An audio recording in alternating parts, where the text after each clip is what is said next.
Hey guys, tonight we drift into a misty corner of the Middle Ages, one where moss creeps up the castle walls. Your bed is made of barley sacks and mystery hay, and the loudest sound at dawn is a pigeon coughing outside your window. You're not a knight or a noble or even one of the interesting plague doctors. No, tonight, you're just you, the 6th footman for light duty in the service of Lord Farquaad. Your job is neither glamorous nor particularly well-defined, and the pay is, well, let's not talk about pay. But what you lack in silver, you more than make up for in long hours, cold porridge, and a deeply personal familiarity with the castle's least used staircases. You probably won't survive this century without a back injury or two. So before you get comfortable, take a moment to like the video and subscribe, but only if you genuinely enjoy what I do here. And let me know in the comments where you're listening from and what time it is there. Now dim the lights, maybe turn on a fan for that soft background hum, and let's ease into tonight's journey together. The straw pokes your neck again. You shift slightly, but the scratchy linen blanket only follows. It's still dark black as burned onions, and the crows haven't even bothered to scream yet. You lie there unmoving until the old brass bell in the pantry tower gives its one-note sermon time to wake up. You rise from your shared rush bed like a reluctant beetle. The floor is damp. The chamber pot is unmentionable. Your tunic's collar smells like hot turnips. All is as it should be. Your first duty: light the privy braziers. Lord Farquaad insists the toilets be warm by the time he awakens. No one has ever explained why. Some say he believes cold air causes gout. Others claim he simply enjoys the sensation of a steaming throne. Historians still argue whether this was a personal quirk or part of a broader fashion among minor nobles in the wetlands region. The braziers require embers, not firewood. So you sneak down into the lower kitchens where last night's coals still glimmer like angry raisins. The cook glares at you over a cabbage he's been trimming since Tuesday. He doesn't speak, but you nod in that medieval way that means, yes, I know I'm not supposed to be here. You carry the ember bucket with shaking arms. The hallway is long, dark, and lined with portraits of previous footmen. None look happy. The latrines, affectionately called the throne room annex, are tucked beside the chapel. You light the braziers and stir the hot stones with an old fishbone poker. The warmth begins to rise, one task down. Next, the plums. Lord Farquaad insists that 3 be delivered each morning, 1 green, 1 red, 1 suspiciously firm. They must be room temperature, not cold, not hot, just peasant warm. The fruits are stored in the buttery, which, contrary to its name, does not contain butter. Butter is kept in the salt house, and salt is kept in the chapel. Why, nobody knows. Possibly punishment. You unlock the plum drawer with the brass key tied around your neck with sheepstring. The plums glisten under a layer of linen cloth, slightly moldy around the stems but otherwise passable. You select the trio and carry them on a wooden tray that someone once used for snail drying. On the way to Lord Farquaad's chamber, you pass the tapestry corridor, a deadly path where you once tripped over a misplaced cat and earned 3 weeks of bucket duty. You walk slowly. You do not blink. Farquaad's antechamber smells like pine tar beeswax and the faint suggestion of cooked trout. A good sign. You knock once, twice, pause, then open the door to a snore loud enough to collapse a haystack. He is not yet awake. You place the plums on the side table lined with velvet and owl feathers. You adjust the red one slightly so it leans into the green as he prefers. Then you check the footstool for toads, which sometimes sneak in at night. One is present. You remove it gently and whisper to it that it deserves better. Then comes the trickiest part, lighting the scented candle at the exact right angle. So the first whiff reaches his lordship's nose right as he wakes. This morning's scent, essence of meadow fog and lightly furred goat. It's one of his favorites. By now the sun is threatening to peek in. You hear stirring. Not from Farquaad, he'll sleep another hour, but from his valet, a man named Barrack, who speaks only in rhymes and whistles. You nod to him and retreat. Breakfast is about to begin in the lower court, and you've earned your seat a small stone near the boiler where you'll chew barley biscuits and try not to think about plum temperatures ever again. You're 3 bites into your barley biscuit when disaster strikes. Not the dragon swooping down kind of disaster. No, this is the quieter, more soul-eroding variety. A boy from the upper stairwell, possibly named Wymond, or possibly just someone pretending to be named Wymond, rushes in breathless eyes wide with the panic of someone who knows a plum crime has just occurred. He whispers the words no footman ever wants to hear. He says they were lukewarm. Your mouth dries instantly. The room stills. Even the butter clerk drops his spoon. Lukewarm is neither hot nor cold. It is the worst kind of failure, ambiguous, deniable, and yet utterly inexcusable in Farquaadian terms. You don't bother with explanations. There is no tribunal. You simply stand, wipe your hands on your tunic, and begin the long walk back up to the antechamber to face the consequences of moderately tempered produce. Farquaad is sitting upright in his bed, his beard wrapped in linen like a fancy ham. His expression is one of disappointment, but not in the plums, in existence itself. His voice is as thin as boiled thread. They tasted roomish, he says. You nod, which is dangerous because it could be mistaken for agreement. You try to say something like, "It shan't occur again, my lord," but it comes out as, which doesn't help. A punishment must be devised, but not immediately. Lord Farquaad is late for his semi-private bath inspection, so he waves a dismissive hand and murmurs something about the lavender problem. That's worse. That means later. You slink back into the hallway, and there is Barrack again, humming a tune about frogs in leggings. He hands you a scrap of parchment. Lavender audit begins now. You know what to do. Of course you do. You head to the garden where the castle's lavender is grown in tidy, military-like rows.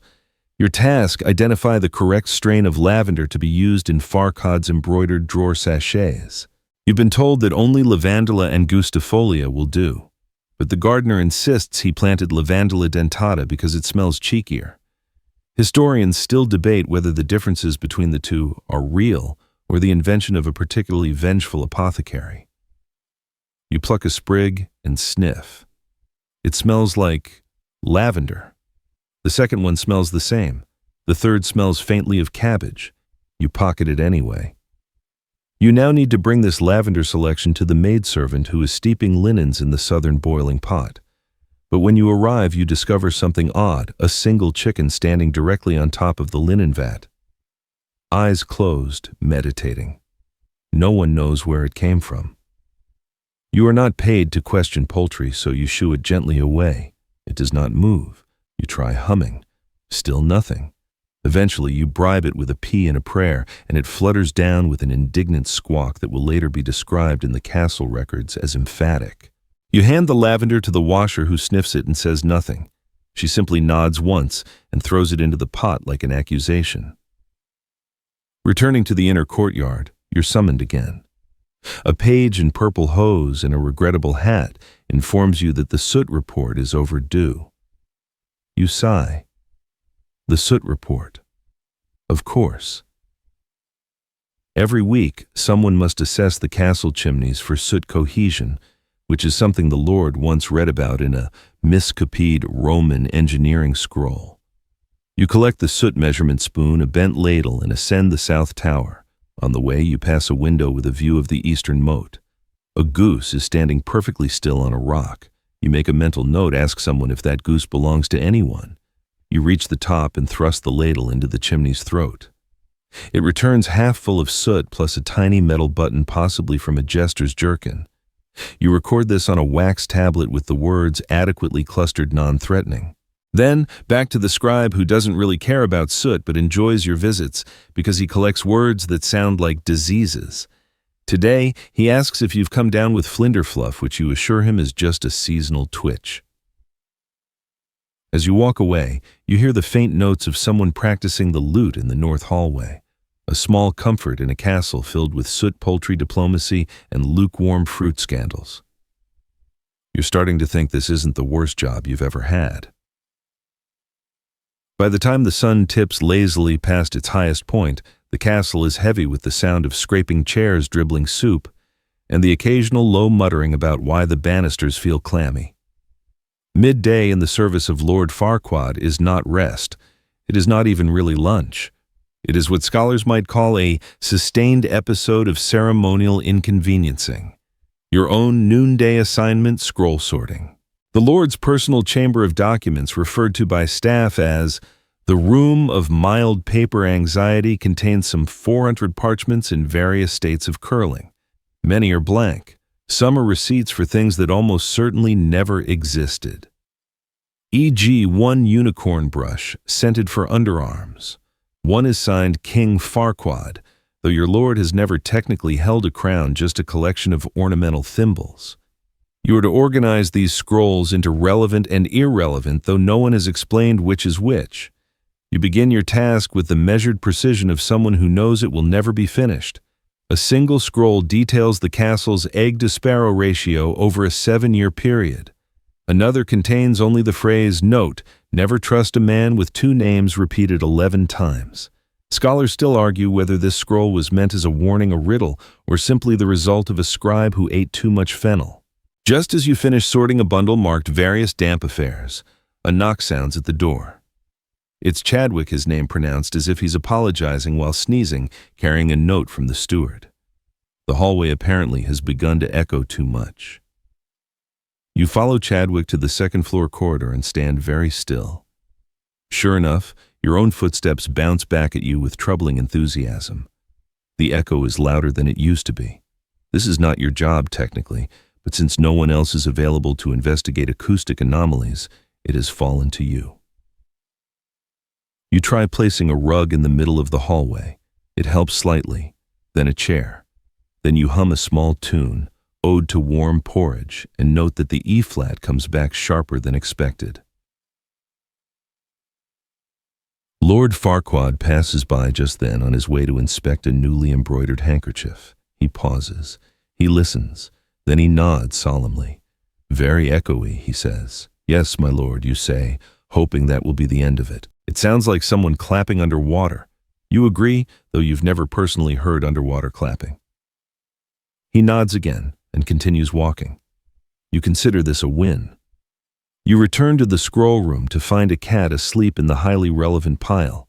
You do not disturb it. Instead, you move on to your next task, helping set up the afternoon council meeting, which is not a real council meeting, but rather a scheduled sitting where Lord Farquaad pretends to listen to petitions while mostly focusing on embroidery samples. Today's agenda includes a dispute over where the communal goose should be tethered, a minor complaint about aggressive basket weaving in the servants' quarters, a suggestion that maybe, just maybe, the Eastern Tower isn't entirely straight anymore. You sit quietly near the edge of the room, tasked with refilling the ink pots and offering precisely one nod per statement, no more, no less. The goose debate grows heated. Apparently it has begun nesting in the laundry bins again. Farquaad interrupts with a question that stuns the room. Why are quills always white? No one knows. He stares meaningfully at a peasant who had hoped to discuss roof repairs. Think on that, he says, and adjourns the meeting. Your final act before dinner is to deliver a note to the castle harpist requesting a change of repertoire from melancholy harp to wistful harp. The distinction, you're told, is both subtle and extremely important. You pass this request on and receive a slow nod in return, the kind of nod that says, "I've trained for 20 years, and now I play background music for men in tights." As you walk back through the main hall, you catch a glimpse of the tapestry repair team, hard at work on a scene depicting a victorious boar. The boar is for some reason wearing slippers. You pause to appreciate it. So much of your day involves plum warmth and hallway rugs. It's nice to see a pig with ambition. The bell rings again, supper draws near. And if history teaches us anything, it's that dinner at Castle Farquaad is rarely dull unless you count the stew. Dinner begins, as always, with a sigh.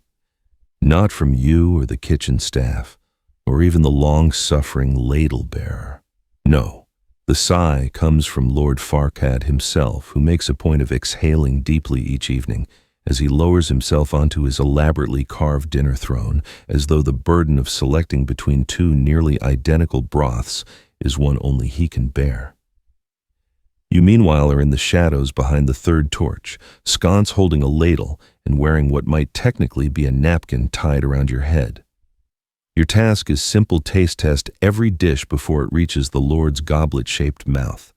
This is not for poison, strictly speaking, it's for mood. Tonight's stew is mostly turnip.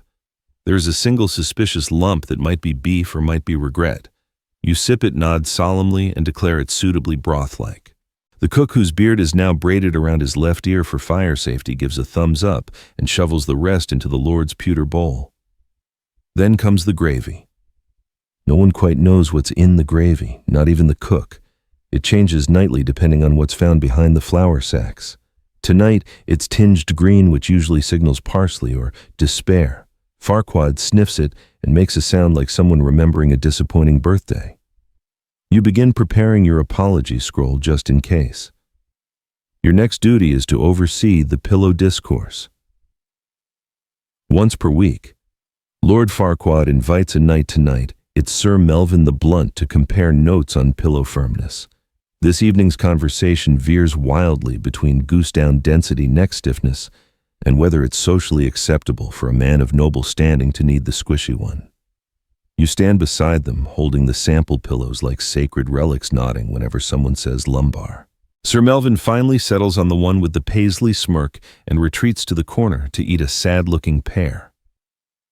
As the plates are cleared, you're suddenly summoned by Chadwick. Yes, the Chadwick who looks slightly more bewildered than usual. Someone has stolen a towel from the upper bath chamber. This in itself might not be notable, but the towel in question is monogrammed, and worse, it's part of a matching set. You are now an investigator. You begin your search with the lower laundresses who all swear they've seen no towel. Matching the description, white floral embroidery, small stitched image of Lord Farquaad looking smug. You head to the North Tower and question the guards, who mostly offer suggestions like, check the moat, or maybe it was a ghost towel. Eventually, you find it hidden beneath a harp stand, of all places being used by one of the castle cats as a blanket. The cat stares at you with full knowledge of the chaos it has wrought. You return the towel discreetly. You say nothing. You simply fold it, place it beside the ceremonial bath slippers, and walk away. You are a ghost, a shadow. A very tired man with plum trauma. Back in the dining hall, dessert has begun. Lord Farquaad doesn't eat dessert. He critiques it. Tonight's dish is an apple tart shaped like a disgruntled owl. He stares at it for a long time before declaring it emotionally uneven. You suppress a snort. The steward does not. To end the meal, Farquaad recites his nightly aphorism, tonight's selection. A man with 2 spoons is no man at all. No one is sure what it means. You all nod anyway. Finally, as the candlelight grows long and the torches begin to sputter, your final task of the evening looms near. It is not glamorous. It is not heroic. It involves, of all things, wool lint. You are to inspect the Lord's bedroom for any trace of foreign fibers before his bedtime robe is donned. He has recently become concerned that his garments are being infiltrated by rogue sheep. The maid assigned to brushing out the lint has been accused of negligence for allowing a suspicious tuft to enter the sleeve last Wednesday. You enter the bedroom with the lint spoon, yes, it exists, and make a thorough inspection. No tufts, no rogue fibers, only one small piece of hay which you discreetly eat so as not to cause alarm. As you exit, you hear a familiar voice behind you. Tomorrow you're on goose duty. You don't turn around. You simply nod quietly, dreading whatever that entails. The castle settles into its evening hush. Trays clink, boots shuffle. Somewhere a jester practices his frown. All is still. And just when you think it's safe to rest, a page arrives with a whispered message. The Lord requests the leeches. You sigh. It's going to be one of those nights. The leech bucket lives in the south pantry, tucked behind a row of pickled figs and something labeled curative vinegar for faces. It does not smell good. It does not look good. And yet it is very much a bucket full of medical ambition. Lord Farquaad does not trust physicians. He once told a visiting bishop that all doctors are simply barbers in disguise. Instead, he places great faith in a regimen of leeching, snacking, and emotionally cold baths. Tonight is leech night. You carry the bucket, carefully avoiding sudden motion. The leeches, it said, can sense fear. You're not afraid. You're simply concerned. You're also aware that last week one of them disappeared mid-treatment, only to be found 2 days later clinging to the tapestry of St. Glenda the Moist.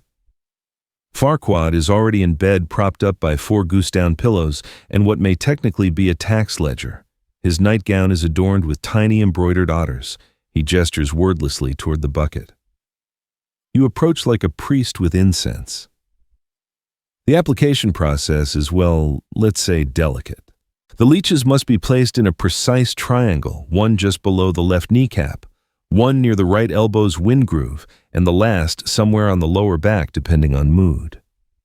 You reach into the bucket with the official leech spoon, not to be confused with the lint spoon, though you once made that mistake and paid dearly for it. The first leech wriggles sluggishly in protest. You mutter reassurances both to it and to yourself. One by one you place the creatures. Lord Farquaad hums softly a tune reminiscent of dripping sap and the distant tolling of disappointment. As the leeches settle in, he murmurs, "Do you know why they work? Because they believe. You do not argue. You simply nod. That's safest." Once the bucket is removed and the leeches are snoring softly, probably Farquaad signals for the final ritual bedtime story selection. Odd. Tonight's choices are all part of the Moose Chronicles, a long meandering series of tales involving a noble moose named Cedric, who wanders the countryside solving crimes with his antlers. You read softly from the volume, choosing a chapter called Cedric and the Missing Butter Token. It's mostly dialogue between Cedric and a suspicious hedgehog, but Farquaad seems pleased.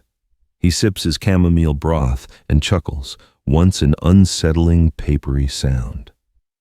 Eventually the Lord's eyes close. His breathing slows.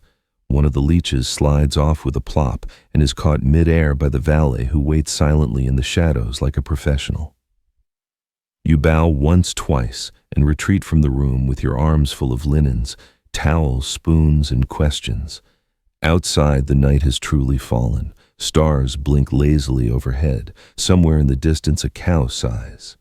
Your own bed awaits, still made of barley sacks, still mildly damp, but it is your damp. You settle in, aching slightly from the day's work, but also weirdly proud that not a single plum was dropped, nor a leech misapplied. As your eyes drift shut, you hear the muffled honk of a goose from the upper battlements. Right, goose duty tomorrow. You've never envied a bird less. The castle is quiet now. The rushes on the floor settle under the soft tread of slippered feet. Even the fire in the great hearth has dwindled to a red glowing memory, casting just enough warmth to keep the stones from sighing. Outside, clouds drift over the moon like lazy wool, and the sound of the wind is low, almost like a lullaby written in rustling leaves. You lie still in your little corner of the servants' hall blanket, pulled high, 1 foot poking free to feel the chill and remind you you're still alive, just barely. The aches in your arms have quieted. The questions: what was in that gravy? Where did that leech go? Is the hallway really echoing more than usual? Can wait for another day. All around the castle sleeps. The kitchen cat curls deeper into the laundry. The tapestries, still slightly crooked, hang contentedly in the dark. Farquaad himself murmurs something about moose justice in his dreams. And the goose, well, he'll still be there in the morning. So rest now, knowing that nothing truly awful happened today. Only mildly strange things. Soft absurdities, quiet chores, the kind of medieval day that no one will ever write down in history books, but that somehow mattered all the same. You did well.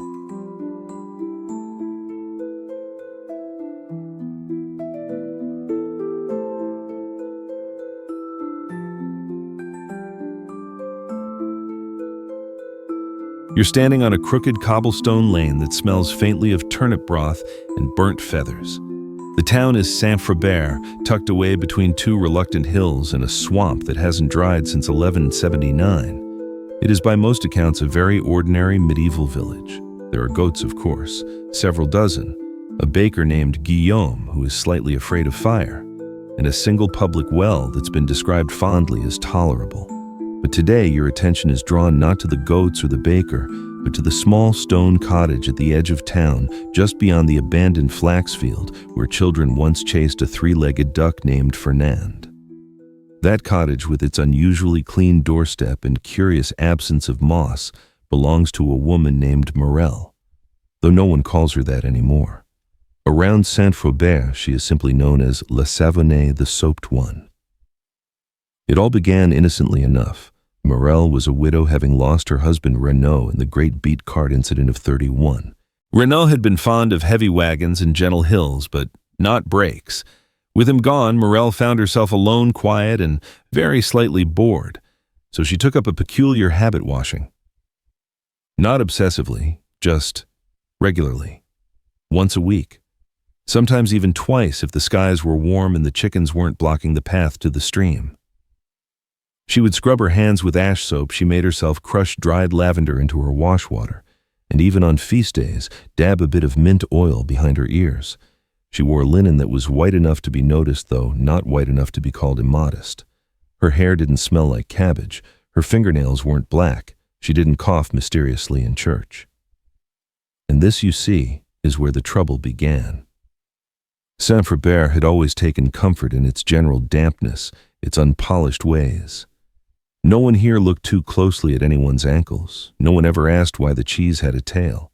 Life moved slowly under a quilt of low expectations and high tolerance for grime. So when Morel began appearing at market with clean sleeves and a faint, confusing fragrance of rosemary, people started to wonder. Was she hiding something? Was she trying to impress someone? Was she somehow immune to the general stickiness of the world? Old Marthe, the fishwife, was the first to speak it aloud. One cool morning in early April, she sniffed the air around Morel's stall and muttered, "Witchery." Not loudly, just loud enough for the cabbage seller to hear. And the cabbage seller, who had not bathed since St. Crispin's Day 3 years earlier, repeated it with just enough emphasis to make it spread. It was not the first time someone had been called a witch in Saint-Frobert. In fact, calling someone a witch was practically a form of polite disagreement. Witch meant many things: strange, clever, overly cheerful, in possession of too many spoons. But clean. That was new. By midsummer, the rumors had grown stubborn. Her goat doesn't smell bad. Someone noted. She combs her hair forward and backward, said another. She once refused an onion pie because it had a spot on it. Morel, for her part, seemed unaware of the growing discomfort around her presence. She continued to launder her curtains, sweep her doorstep, and gently scold the birds who tried to nest in her eaves. She even hosted a small tea with dried chamomile and actual cups. The scandal was enormous. Father Elouin, the village priest, was called upon to investigate. He was a tired man with soft shoes and a lingering cold that had outlasted 2 winters. He visited Muriel's cottage with a slight cough and a heavy book. She offered him a seat on a surprisingly dust-free stool and poured him warm rosehip tea. He sneezed into it. Morel smiled gently and said, "Bless you." And this, oddly enough, only made things worse. Because in Saint-Frobert, blessings were his job. By the feast of Saint-Ambroise, whispers had become mutterings, and mutterings had become pointed stares. Children were warned not to accept mint from her garden. Dogs barked with a little too much conviction near her gate, and Morel's once friendly neighbor Jacquette began lighting extra candles and muttering psalm fragments every time their eyes met. Morel noticed, of course, but she had lived through grief and goats and the beet cart years. She simply added more lavender to her wash water and swept her stoop twice instead of once. If the world was getting muddy, she would simply scrub harder. She didn't know, none of them did, that the village council had begun holding secret meetings under the guise of goose tax discussions. These meetings, held in the back room of the baker's shed, which smelled permanently of burnt crust, were filled with urgent concerns. Someone had to talk to her, they said. Someone had to find out why her hair had bounce, why her windows gleamed, why she hummed. And most importantly, where did she get the rosemary? You are now inside the village council's unofficial headquarters, a poorly ventilated storage shed that used to house sourdough starter 3 ceremonial geese and a mysteriously deflated leather ball. No one plays with the ball anymore. It smells like vinegar and remorse. The Council of Saint-Frobert is not an impressive group. There's Hughes, the candle merchant, who speaks only in questions. There's Sister Benilde, who isn't technically on the council, but sits in anyway and frowns piously. And then there's Bertrand, who once attempted to dig a moat around his chicken coop, and is therefore considered the village's leading strategist. They are discussing Morel's hygienic situation with increasing panic and decreasing coherence. She doesn't sweat, says Bertrand, gripping a wheel of cheese like it's evidence. She hums in thirds, adds Hughes, though no one knows what that means. Sister Benilde simply says, "I've never trusted dry hands," and crosses herself twice. The baker peeks in from the side room, offers them slightly undercooked buns, and quietly excuses himself. He has no opinion on witches, but he does know the woman buys her yeast in perfect silence, which unsettles him. Outside, life goes on, but uneasily. The goat herder reports his flock now avoids Morel's side of the path. A dog named Geoffroy has taken to barking 3 times when she passes. A pot of beans boiled itself off the fire while she walked by. The townsfolk do what any self-respecting medieval community does when confused and slightly itchy. They gossip. In whispers that grow louder with every retelling they recall, strange tales: the bathhouse in Rouen that collapsed after someone brought scented soap, the village in Alsace where all the clean people got nosebleeds at once, the woman in Morvan who washed her hair twice in 1 week and then was struck by a falling goose. Of course, none of these stories are confirmed, but in Saint-Frobert, confirmation is less important than collective nodding, so they nod.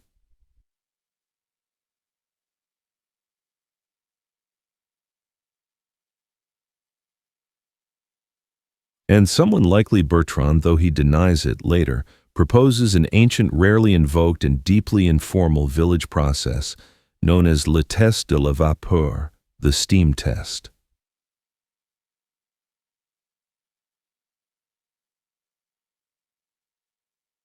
Its logic is as follows. If a person is truly clean, they should be comfortable in steam. If they are hiding unholy cleanliness, the steam will make them twitchy. And if they survive the test without sneezing, fainting, or humming, they're probably just French. It is, by all accounts, not a real test, but it feels old, which in medieval Europe is basically the same thing.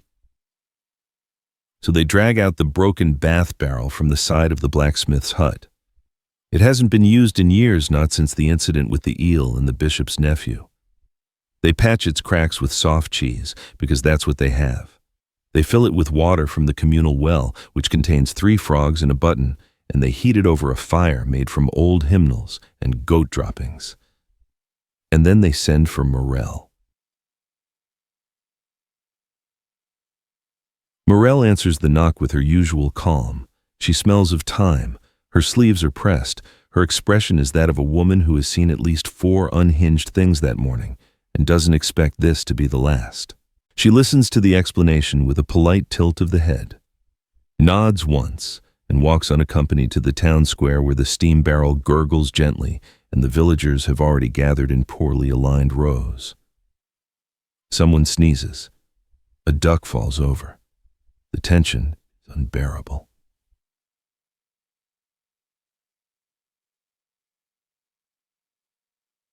Morel steps into the barrel. Steam rises, her cheeks flush with the heat, her eyes close not in fear, but in something dangerously close to contentment. A few villagers gasp. She's enjoying it. Someone whispers. She's at peace, hisses another, as if that's worse. The moment is unbearable. Then Morel hums. Not a chant, Not a spell, just a simple tuneless melody. 3 notes, rising, falling, rising again. And it is without question the most dangerous thing she's done all week. Banda. Because to the villagers of Saint-Frobert, nothing is more terrifying than someone unafraid of being observed in a bath. The devil, they say, hides in confidence, or at least in exfoliation. Father Elouin makes the sign of the cross. Sister Benilde drops her candle. Bertrand eats the cheese evidence in confusion. A child cries, though it might just be gas. The steam hisses louder. And then, a pigeon lands on Morel's head. She opens one eye, looks up, blinks, and says softly, "Pardon." The bird coos once and flies off.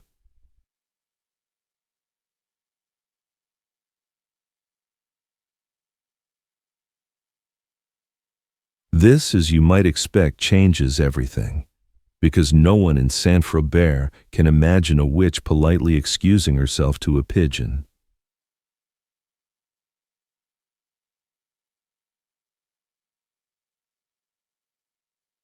The villagers fall into silence, the kind of silence only broken by goats and crumbling social narratives.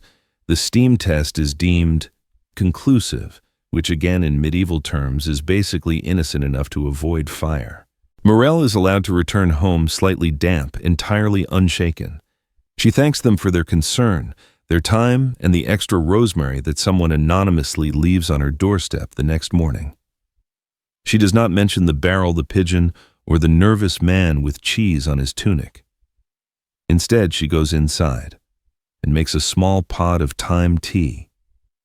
Then she does something no one in town ever expected her to do. She invites them all over.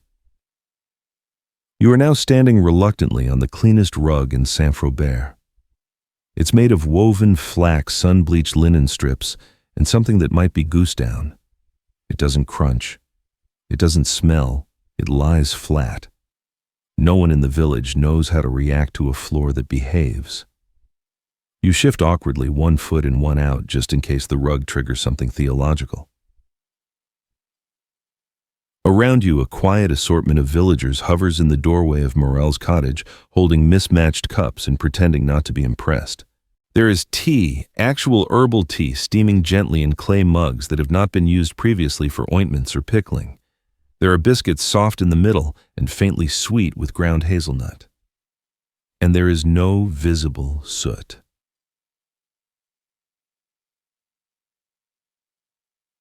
This, for Saint-Frobert, is a crisis. They had arrived out of politeness, or at least the medieval cousin of politeness, fear of being the only one who didn't go, in case something magical happened and they weren't there to deny it. They expected oddities. They expected omens. They expected rosemary sprouting from skulls. What they found was lavender. Lavender in bundles, lavender in the hearth, lavender pressed between pages of old recipes, lavender sachets tucked near the windowsill, discouraging moths and apparently gossip. They found jars labeled, towels folded, a cat indifferent, and they found Morel, smiling slightly, wearing an apron that bore no mysterious stains. She offered each visitor a slice of pear soaked in honey and suggested they sit if they felt like it. No one knew what to do with this level of trust.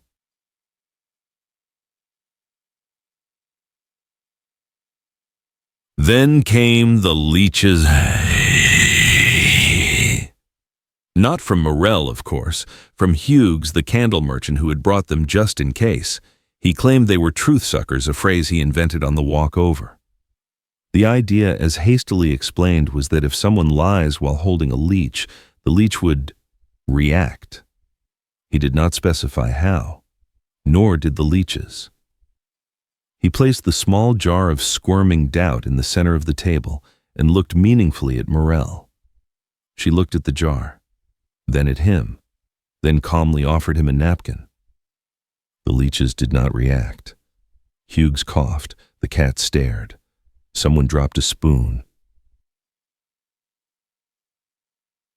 It was in all a very unsuccessful inquisition. Chet. Still, the village left that day with something, a strange, prickly feeling that perhaps Morel wasn't a witch. Perhaps she was just organized. Perhaps cleanliness wasn't heresy, just inconvenient. And perhaps this was hardest to accept of all. Perhaps they liked the smell of lavender. But there is always one. Her name was Isabeau. She was the sister-in-law of someone who once dated a man who had met a bishop. She did not like pears, or rugs, or being wrong. So Isabeau began her own inquiry. She interviewed the cat unsuccessfully. She examined the laundry line. It smelled like sun. She waited in the flax field with a notebook and a carrot, claiming she was documenting patterns. But then she saw it. Through the small open window of Morel's kitchen, she saw what she swore was a bowl of lemons. Fresh, whole, bright, in Saint-Frobert in mid-autumn. It was too much. The next morning, a new rumor bloomed in the mud like a stubborn mushroom. Morel was in league with distant merchants, which in local terms was practically sorcery. Because anyone who could import fruit could import ideas, and nothing threatened a medieval village quite like foreign produce paired with critical thinking. The town met again. This time not in the bread shed, but in the abandoned turnip mill. It was quieter. The bread shed now smelled of regret and tea. Isabeau made her case. She has citrus, she said.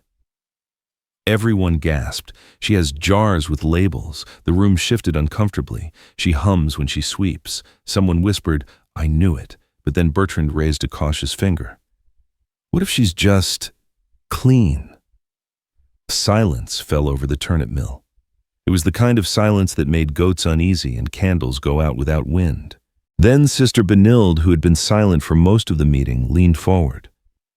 "She uses soap that doesn't burn," she said slowly. She gave me a sample. My hands feel confusingly soft. Someone dropped a pewter fork. And that, dear listener, is how panic began to crumble.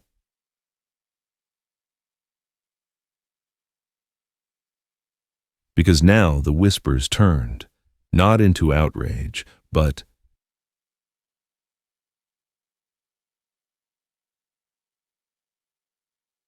someone wanted to know where she got her mint. Someone else asked very quietly if the bath barrel was still warm. And one by one, like rain giving into sun, the people of Saint-Frobert began visiting Morel. Not with pitchforks, but with questions. Not with suspicion, but with secret notebooks. She taught them how to dry thyme on windowsills, how to make soap from ash lard and rosemary, how to store linens in a way that discouraged both mold and existential despair. The cat remained indifferent. The rug stayed flat. The leeches were forgotten in the turnip mill and started a brief side career as ineffective bookmarks. And for the first time since anyone could remember, Saint-Frobert began to smell better. Not perfect, not city slicker clean, just lavender adjacent. They even gave the steam barrel a second use. It became a weekly gathering place, not for trials, but for conversation. A few drops of oil, a little thyme, a stool or two. The pigeons stayed away. The goats eventually came closer.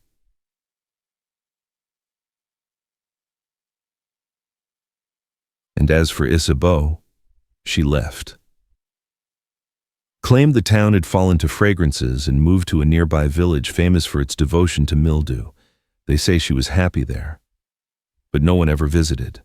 Too many onions. The steam barrel days were going well, too well perhaps. Villagers of Saint-Frobert had begun doing peculiar things, washing their feet without being ordered to combing their hair with both hands, and even wearing shirts that matched their sleeves. It was a quiet revolution, stitched slowly with dried lavender and bar soap. But medieval life rarely lets things stay pleasant for long. Enter the Turnip Council. No one asked for it. No one voted. It simply emerged like mildew or Geoffrey the dog's fifth toe.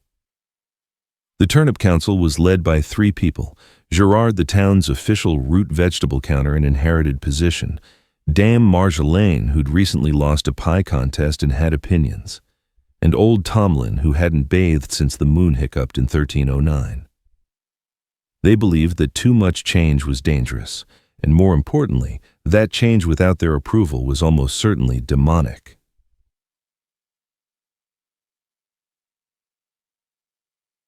What tipped them over wasn't soap. It was a napkin ring. Cha-cha. Someone had seen one in Morel's cottage, carved wood, curved gently, held in place with a bit of ribbon. This, to the Turnip Council, was social ambition, possibly sorcery.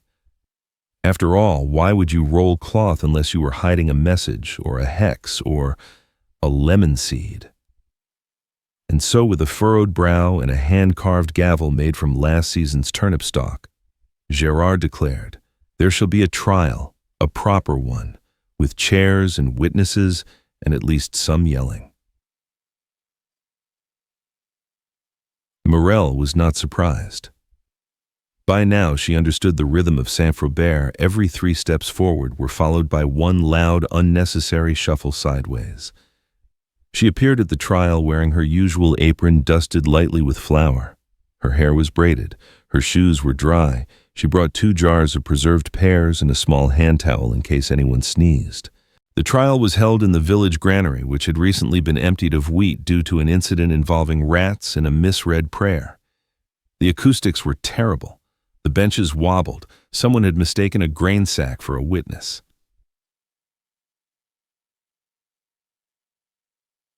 The proceedings began with a series of unrelated complaints. She made a biscuit that crumbled in layers, someone said tearfully. "My spoon got shiny when I touched her tea," said another. "She knew how to spell the word basil," someone shouted to murmurs of shock. And yet there was no evidence.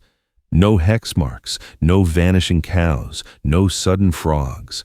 Just clean floors, tidy windows, and a general sense that things could technically smell better. Old Tomlin squinted at Morel and asked the central question of the day. "But why?" "All the washing," Morel paused, then answered simply. "Because it's gentle, and because the world already stinks enough on its own." Chapter. This was unfortunately too poetic for the granary. Gerard called for silence, which no one obeyed, and for order, which never came. Marjolaine requested that the pears be confiscated as evidence of culinary smugness. Someone cheered.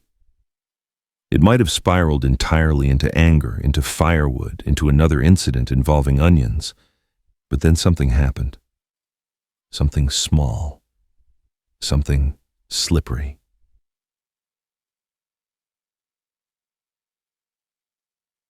The floor gave out. Not dramatically, just one rotten board near the witness chair, a soft crack, a squeak, and then a sudden thwump as Gerard fell straight into the wheat cellar below, landing on 3 sleepy chickens and a surprisingly round potato.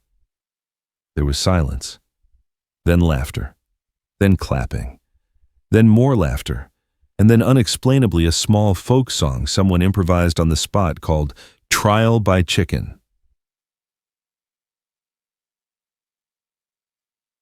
It was over. Just like that. Geta. The turnips were quietly taken down from their ceremonial shelf. Marjolaine lost her gavel privileges. Thomlin fell asleep mid-complaint and was gently covered with a spare curtain. And Morel. She served the pears.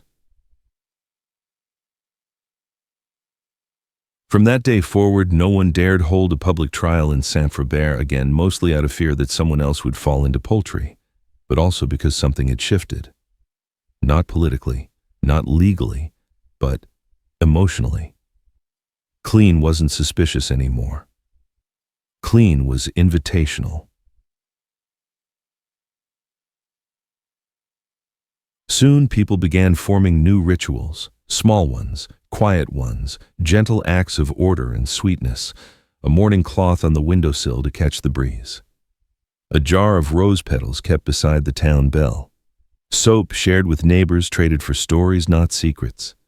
Even Gerard, bruised but not broken, asked Morel for a napkin ring tutorial. Chabita. And on the edge of town by the flax field, the woman once called La Savonnée no longer walked alone. She taught, she listened, she baked, and though she never raised her voice, the village slowly began to hum with her rhythm. Because cleanliness had not just arrived in Saint-Frobert, it had settled. You are in a field of mud. This isn't poetic mud. It isn't metaphorical mud. This is the very real, mildly sour, faintly bubbly sort of mud that Saint-Frobert specializes in. It clings to shoes, it sings under wagons, it remembers everything. And in the middle of this field stands Sister Gretel. She is stuck. Not metaphorically. She is literally sunk ankle-deep into a puddle of unfortunate decisions, holding a wet psalter glaring at a goat. Let's go back a bit.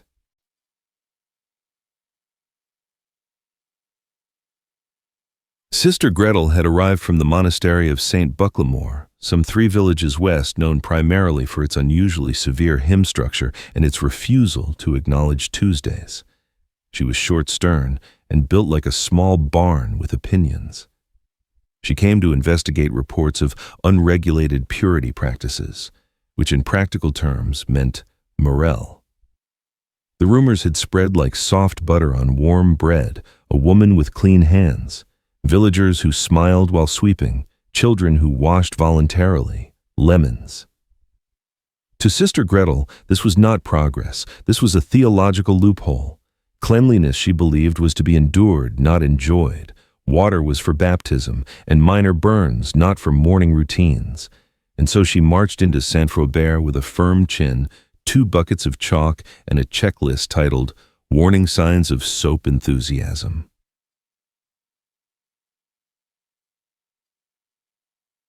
She did not take to Morel, too calm, too neat, too at peace.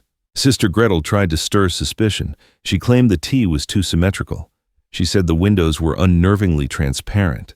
She implied that anyone who folded socks was flirting with vanity. But the villagers, now freshly bathed in self-worth and actual soap, smiled at her complaints. One even offered her a lavender sachet. She said, and that is how she ended up in the field.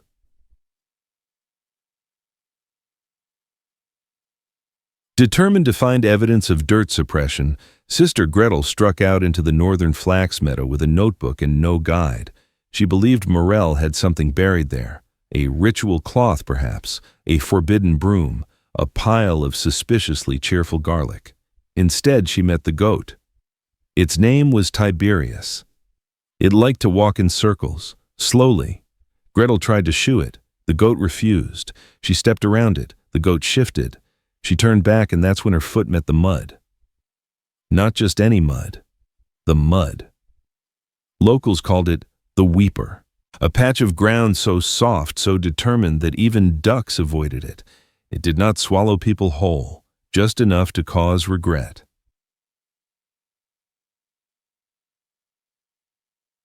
She sank. Her hymn book followed. The goat watched. Back in town, Morel was preparing honey-baked squash when the boy arrived. His name was Benoit. He had dirt on his knees, a frog in his pocket, and the dramatic energy of a child who has witnessed both a miracle and a minor accident. There's a nun, he panted, in the field, being stared at by a goat.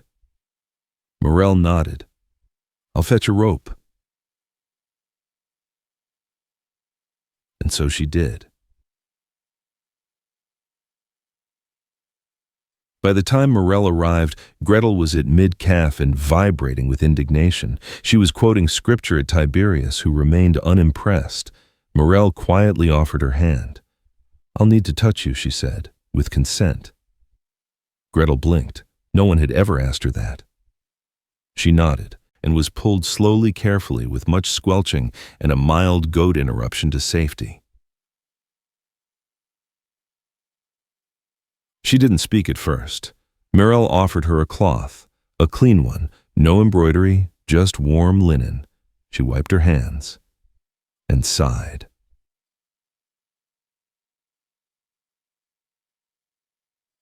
That evening, Gretel sat beside the steam barrel. She did not enter, but she sat. She watched. She did not declare anything sinful. She did not bless or curse. She simply listened to laughter, to small talk, to someone describing in great detail a biscuit that resembled a saint.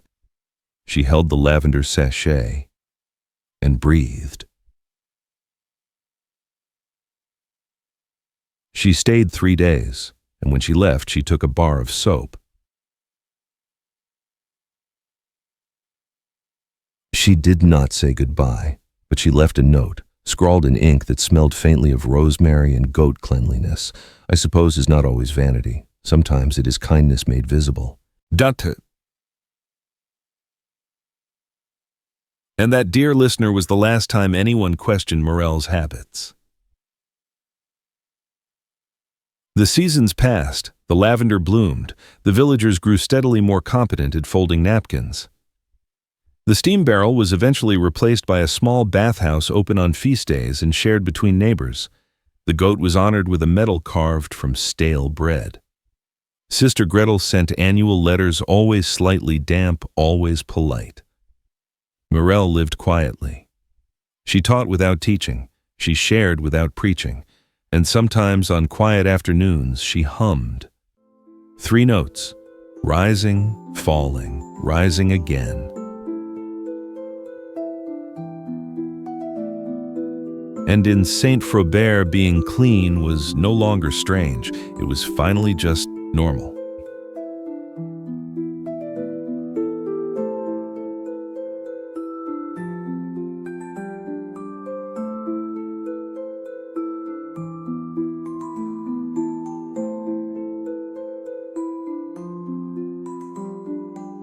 We drift back through the echoing corridors of the Colosseum, not during the roar of battle, but in the quiet, awkward moments just before. You're barefoot on cold stone, the floor smeared faintly with yesterday's chalk dust and sweat.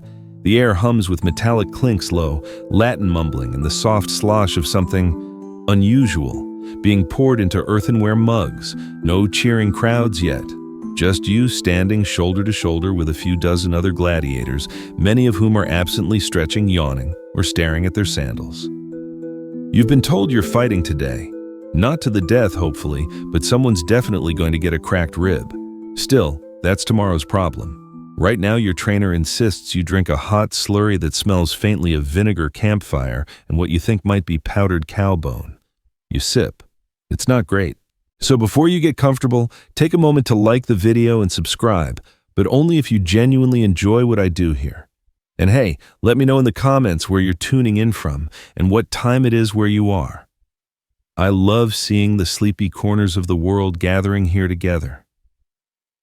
Now dim the lights, maybe turn on a fan for that soft background hum, and let's ease into tonight's journey together. The mug in your hand is warm. The stuff inside, Strigil dust tea, one guy calls it, is not exactly comforting. It leaves a gritty film on your tongue the way crushed-up charcoal tablets might if mixed with watered-down vinegar.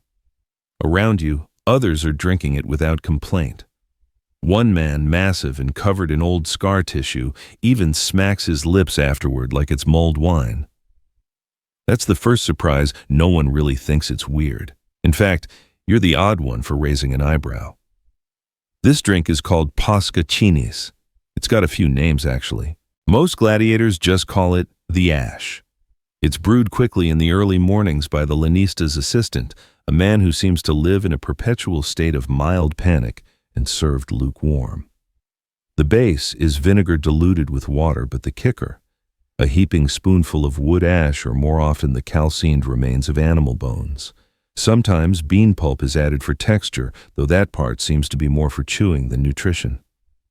It tastes exactly like it sounds. Why on earth would you drink this? Because someone told you to. Because it's what the strong ones do. Because your muscles ache and your teeth are slightly loose and you haven't eaten real food since Tuesday.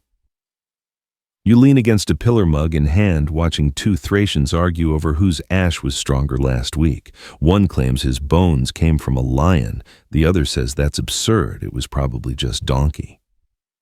In the far corner, a Greek doctor in borrowed Roman robes is sketching something on a wax tablet. He keeps muttering about phosphates and calcium return. You don't know what either of those things are, but he looks serious, so you nod. Historians still argue whether the Gladiators' ash drink was genuinely effective or just ancient placebo. Some studies on excavated gladiator bones, yes, they actually tested this, suggest a higher density of minerals than in the average Roman citizen, which might support the theory that the ash helped with bone repair. Then again, maybe it was just all the getting hit with swords that bulked them up. The man next to you offers a second mug. Double dose, he says with a wink. For extra stamina or extra stupidity. He has no teeth. There's a quiet camaraderie in the room now. No one's cheering, no one's boasting. Just the occasional metallic clack of armor being fastened and the slurp of ash drink being reluctantly finished. You catch a scent of oil and beeswax. Someone's polishing their greaves with what little they can afford. A rooster crows somewhere, as if mocking the seriousness of it all. And then a tiny, ridiculous detail. Someone's carved a crude caricature of Julius Caesar into the back of the bench you're sitting on.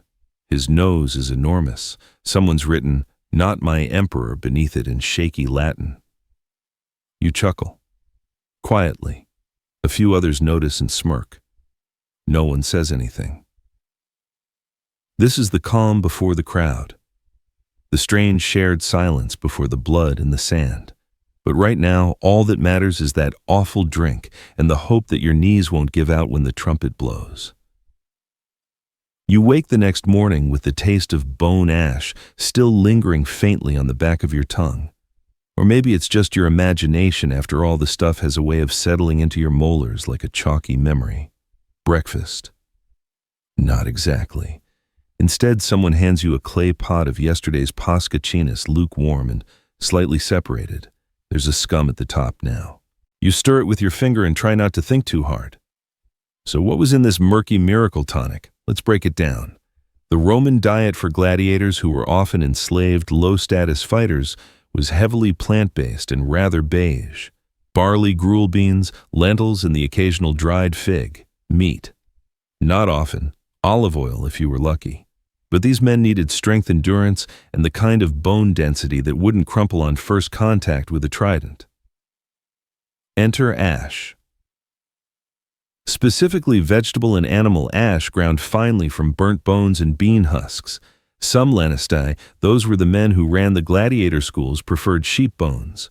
Others swore by goat or even pig knuckle. The ashes were believed to contain healing minerals, especially calcium and magnesium. Add a splash of vinegar and voila, a drinkable if disgusting form of ancient sports nutrition. You wouldn't know it from the flavor, but this was cutting-edge Roman thinking. See, vinegar was considered a kind of solvent. It broke down the ash and unlocked its healing properties, sort of like letting your multivitamin dissolve in orange juice. It also helped mask the taste, slightly. And then there were the beans. Cooked, mashed, and left to ferment slightly, they were often added to the drink for added bulk. The result was a protein-packed sludge that clung to the sides of your mug like regret. Sometimes beet juice or barley mash was stirred in for a bit of sweetness and color, turning the drink a vibrant pink-brown that looked a bit like, let's just say, not wine. But it worked, or so people believed. Trainers began to insist on the tonic after every match, even for minor scrapes. It was given warm after sparring sessions before bed, and always, always on the morning of a fight. Some schools even employed a designated ash boy whose sole duty was to grind bones, stir vinegar, and chase reluctant fighters with mugs until they finished every drop. The ash wasn't limited to the arena either. Farmers began using similar concoctions to treat their injured oxen. Soldiers on the frontier drank their own version mixed with spoiled beer. One rather eccentric recipe from the city of Capua involved burning deer antlers and mixing the dust with date syrup. That one at least smelled kind of nice. Historians still argue whether this whole practice was medical genius or ritual nonsense. There's some evidence from osteological studies, fancy word for bone science, that suggests gladiators had denser bones than other Romans of their class. But whether that was due to the ash drink, constant training, or just a lifetime of being hit with blunt objects remains unclear. As with many ancient remedies, it may have been a little of both. Meanwhile, the mythology around the drink grew. By the time you've reached your third mug, you've heard at least 5 different explanations for why it works. One fighter claims it makes the blood thicker. Another says it binds the soul to the bone. A third, who may have been dropped as a child, says it scares away weak thoughts. You don't question it, at least not out loud. The trainer doesn't help. He just says it's tradition and slaps your back hard enough to jolt the liquid in your stomach. It's strange the things people will drink to feel invincible. Today, we reach for protein shakes, creatine, or pre-workout powders with names like Beast Fuel and Muscle Tide. 2,000 years ago, you downed burnt femur with vinegar and hoped for the best. Maybe not so different after all. And despite everything, you find yourself craving it. Not the flavor, of course, but the ritual. The quiet morning cue, the ladle scraping against clay, the moment of shared grimace when everyone sips at once. It becomes something to grip when your hands shake, something to expect when nothing else is certain. By mid-morning, you've managed to choke down most of your ration. You leave the rest for the ants who seem less picky. Your stomach feels a little heavier, but in a good way, weighted, like you won't float off at the first gust of fear. You stretch your arms, feeling the familiar pop of old bruises. You hum a few bars of a gladiator drinking song, tuneless but comforting. The ash settles in your gut, and you know the next time you walk out into the sunlight, shield-raised toes clenched in the dust, you'll feel just slightly more solid, even if you're still scared out of your mind. The ash tastes worse cold. That's something you learn around your 10th fight, when you've stopped asking questions and started just surviving. You sip it anyway, more out of habit than faith. It's become part of you, like the dull ache in your shoulder or the scar shaped like a duck's foot on your thigh. You're sitting on a worn wooden bench armor, unfastened, when your medicus, the school's physician, shuffles over with a wax tablet and a furrowed brow. He's older than marble, and he smells faintly of boiled onions. He sits beside you, waves away the ash mug, and begins one of his lectures. You don't mind. It passes the time, and his voice is oddly soothing. He tells you the drink works because of mineralia osseum, or the bone minerals, that when bones are burned, their essence is released, and that essence feeds your own. Calcium, phosphorus, the chalk of the soul, he calls it. Then he says something curious.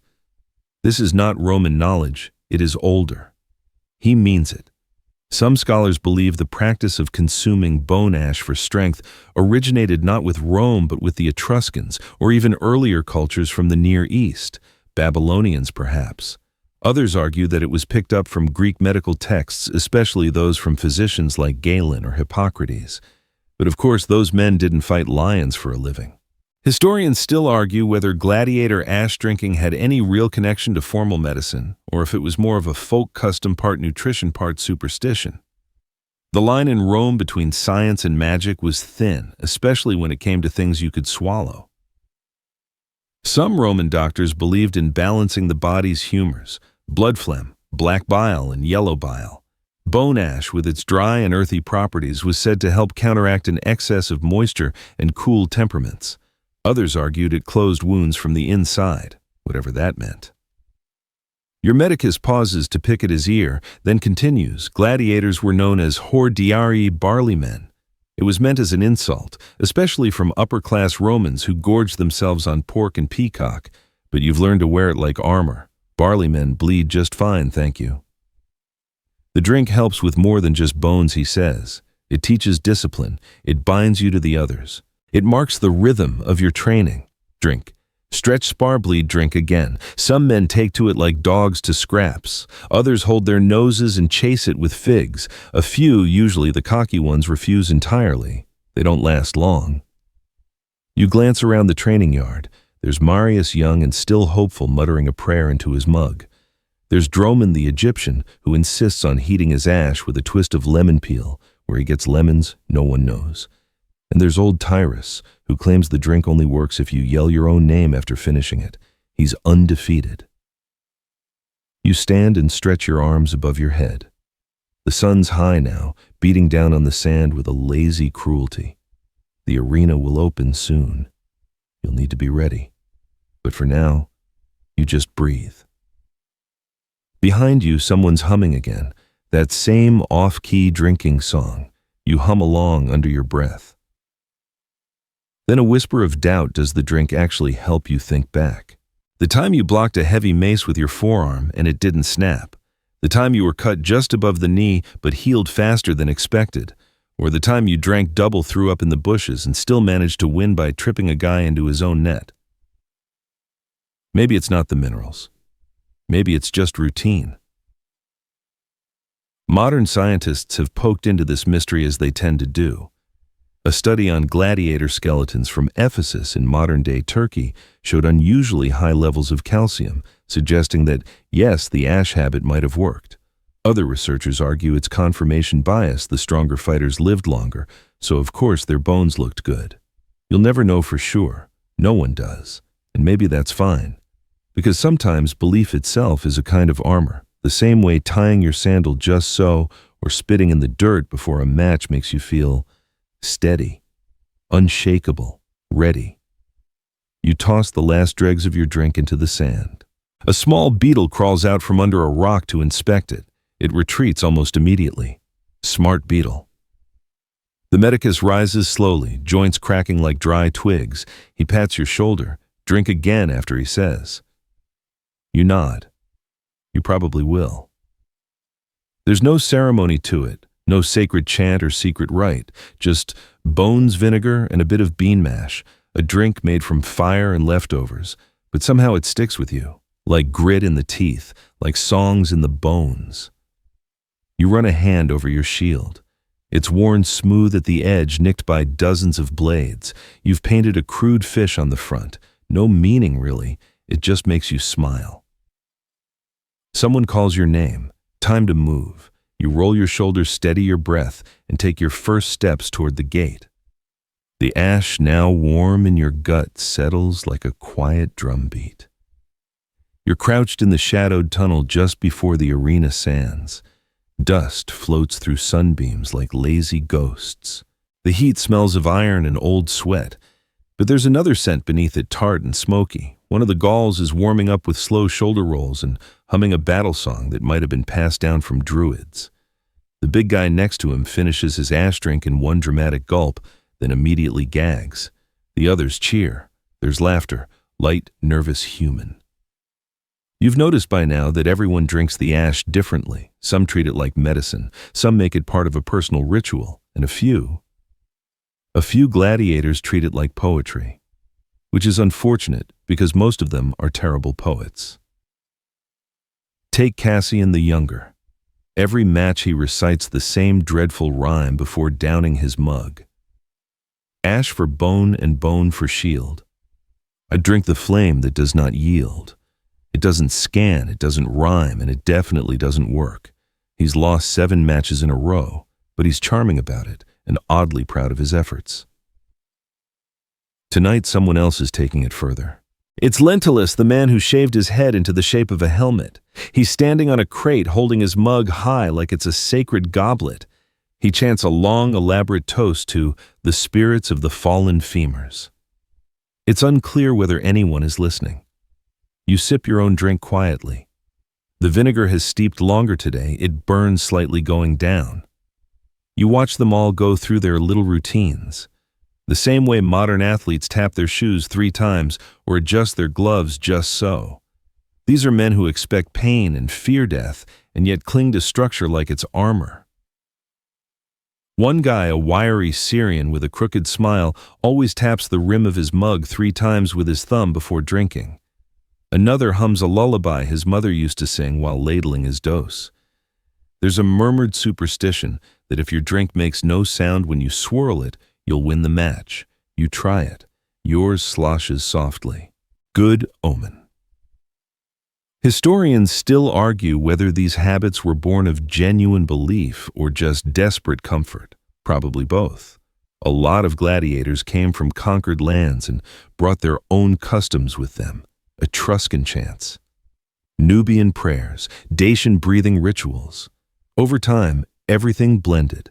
Like the ash itself, these traditions were a mix of what was left behind and what kept you moving. The crowd roars.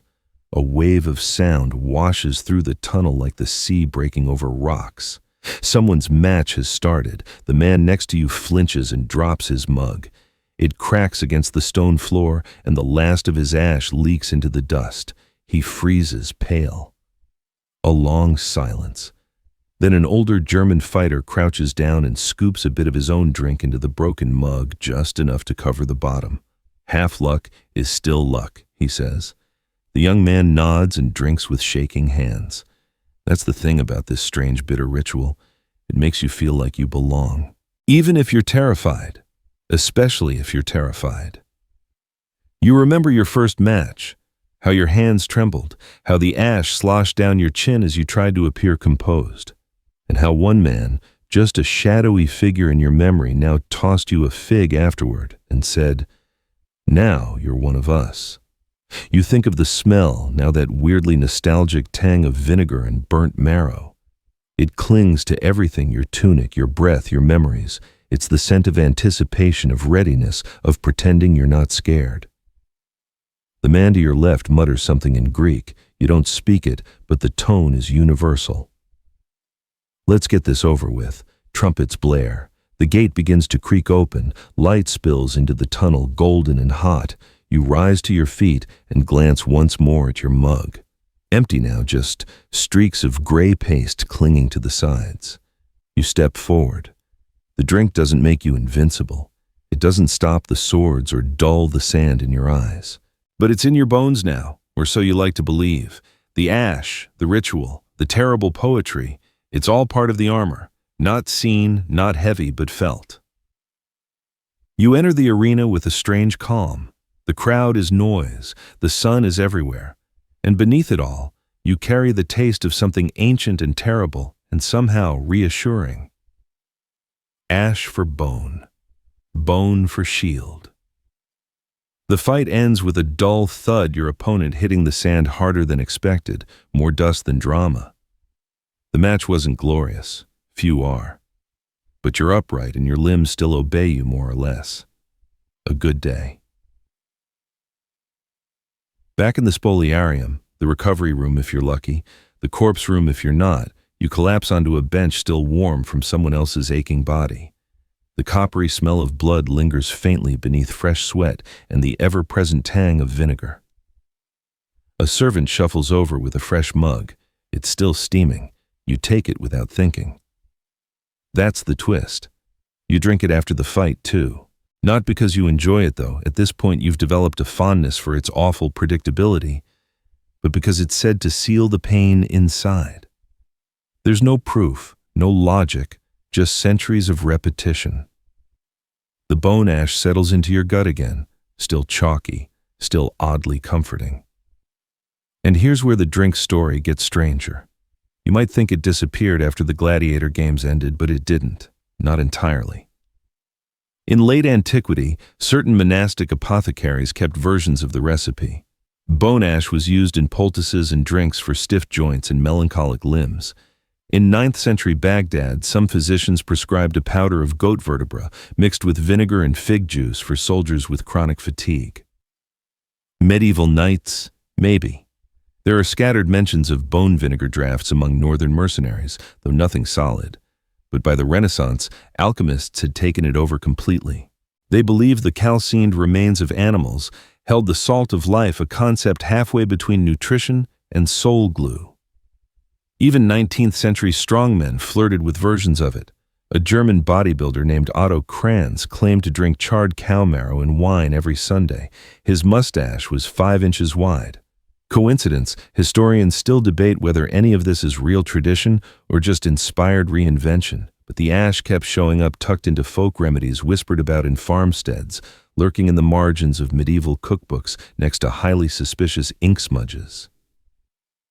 Then sometime in the 21st century, someone tried to bring it back. A viral fitness blog run inevitably by someone named Thor published a Gladiator bone broth protocol complete with beet vinegar and roasted bone powder sourced from ethically charred livestock. The reviews were mixed. Most complained about the taste. One 5-star reviewer simply wrote, "Felt like I could conquer Gaul." Even now you can find dusty corners of the internet where ash drink recipes are swapped like secret codes. Paleo forums, historical reenactment groups, that one subreddit where people willingly ferment things that should not be fermented. It's still out there. The flame doesn't die, it just changes mugs. Back in the Gladiator school, your fellow fighters are quiet. Some sleep, some whisper. One is weeping softly beneath a blanket, clutching a sandal as if it were holy. You sip the last of your drink and trace a finger through the gritty sludge at the bottom of the mug. It's not much. Just ground bones and vinegar. Just the ashes of someone else's skeleton mixed with the patience of 1,000 burned breakfasts. But you feel better. Not stronger necessarily, but more complete. Like something lost has been returned. You lie back on the cool stone and let your head rest. The noise of the Colosseum fades, replaced by the quiet wheeze of a snoring Thracian 2 bunks down. You've survived another day, the ash has settled, and in some strange bitter way, you almost look forward to the next mug.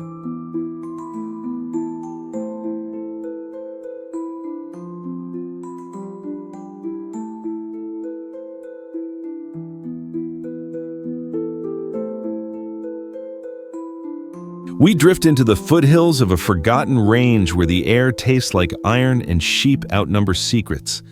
You're standing at the edge of a medieval village no map dares to label, somewhere between a disputed border and a particularly stubborn patch of thistle. Mist crawls between the stone houses like a lazy cat, and overhead, the wind rattles wooden shutters that haven't closed properly since the last king forgot about them. Somewhere nearby, a rooster is practicing his morning crowing 3 hours too early as usual. You, dear listener, are about to witness the war that never happened. A battle so deeply anticipated, so lavishly rehearsed, and so utterly absent that the villagers still talk about it as if it nearly occurred.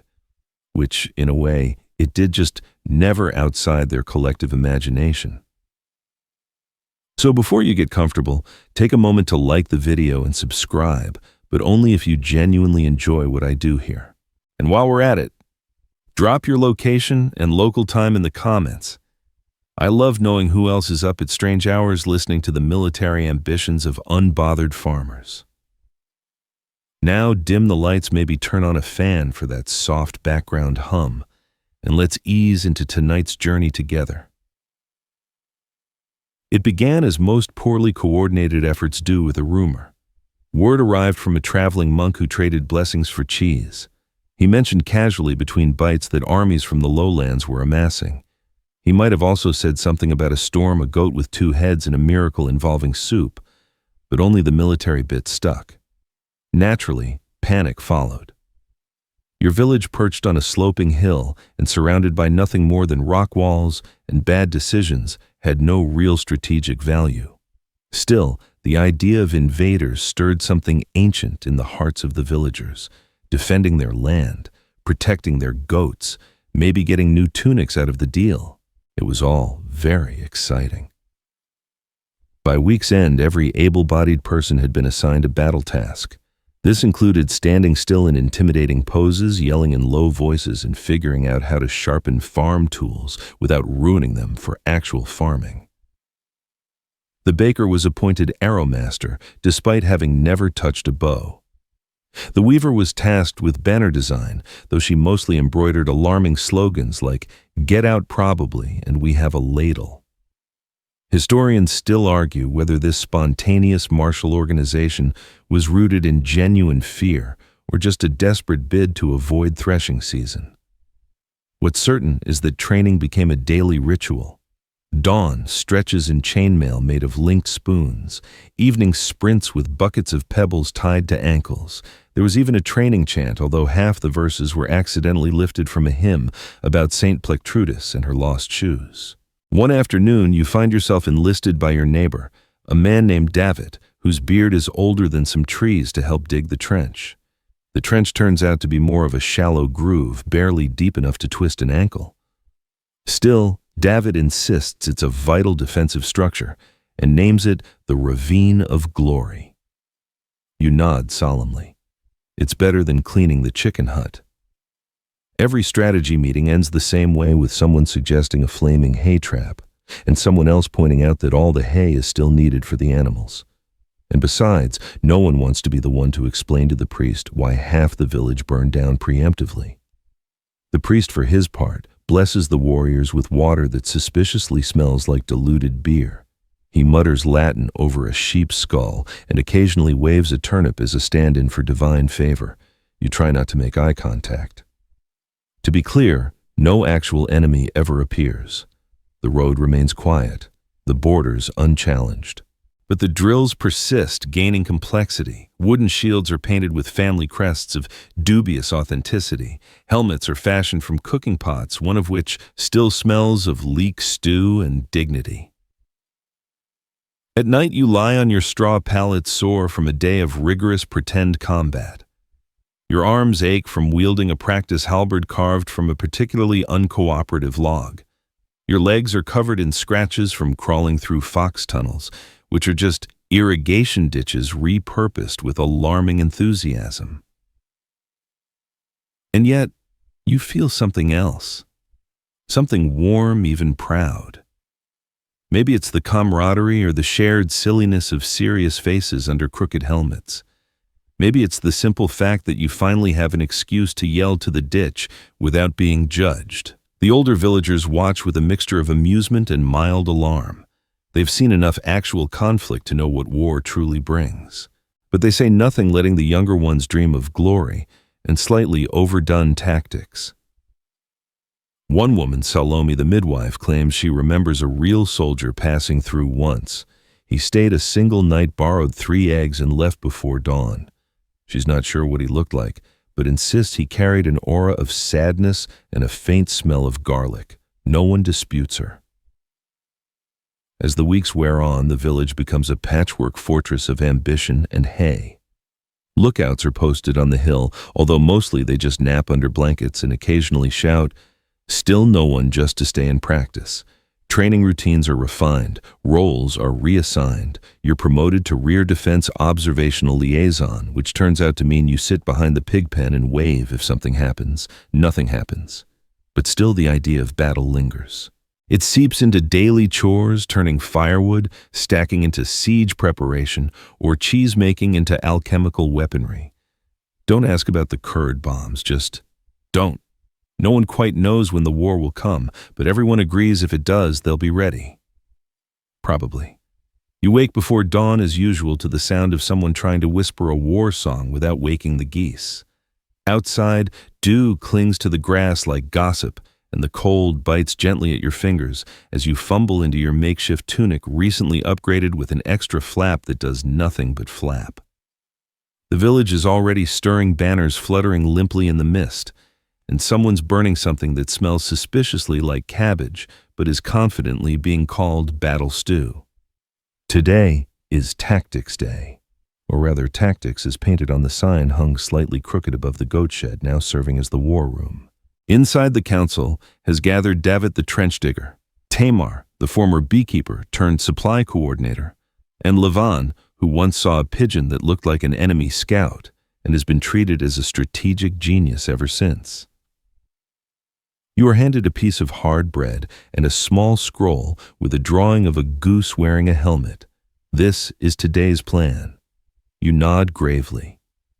Tactics begin with a rousing review of formations. Loose square, the wobbly wedge, and the ever-popular confused spiral.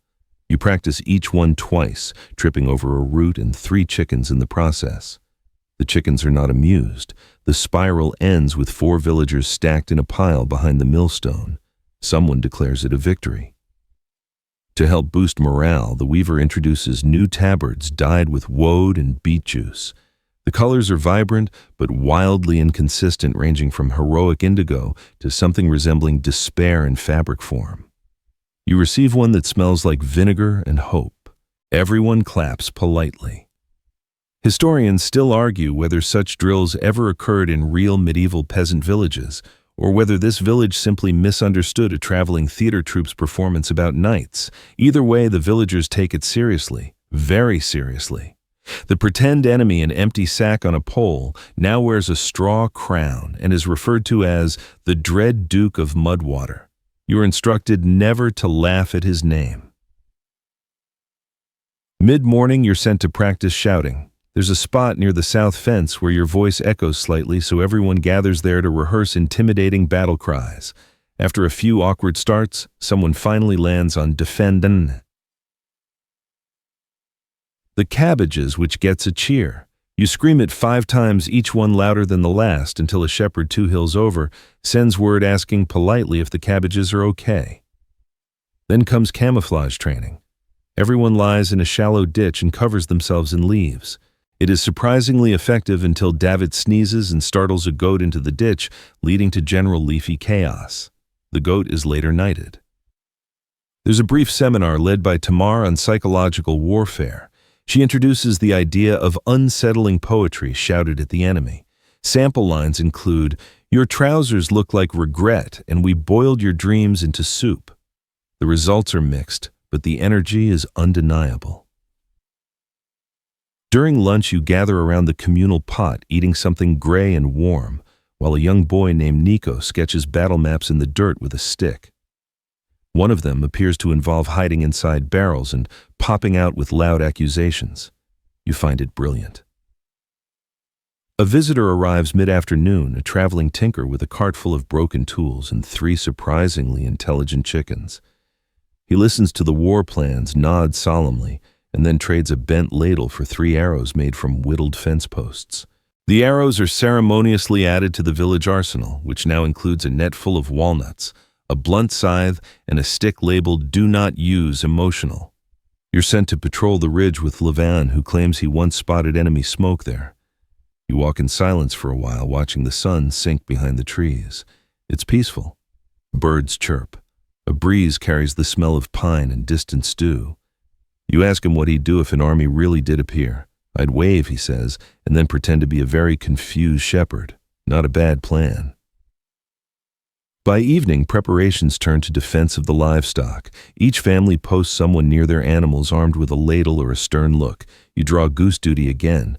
The goose does not recognize your authority. Training concludes with a reenactment of the Battle of the East Gate, which never happened. Still, it is retold in full costume with choreographed falls and dramatic groans. You take an impressive fake arrow to the leg and are declared most fallen.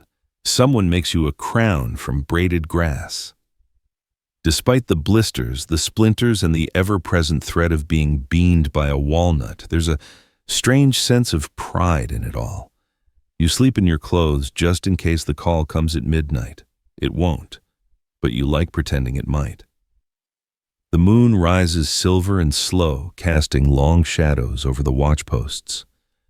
From your straw pallet, you can just hear the distant creak of armor made from old buckets and the soft clatter of someone sharpening a rake. No one has attacked yet. But should they ever try, the cabbages will be defended. You wake to the soft thud of a turnip landing in a bucket. It's a sound you've come to associate with serious meetings. Sure enough, the elders are gathered again beneath the slanted eaves of the grain hut, seated on mismatched stools that creak ominously with every gesture. The scrolls are out. The ceremonial stick is being passed around. Today's topic: fortifications. You are promoted temporarily and without clear authority to assistant log stacker. Your job: help reinforce the west fence with a barricade made of firewood laundry poles and one suspiciously wet hay bale. As you work, a boy named Soso suggests adding spikes. These spikes, he clarifies, will be made of hardened bread crusts. No one questions him. He once stopped a charging pig with a loud hiccup, and respect follows that kind of performance. The fence is soon covered in an uneven fringe of sharpened sticks dangling bells, and thanks to the blacksmith's niece, a row of hanging spoons that chime eerily in the breeze. For psychological effect, she says, it works. You flinch every time they tinkle.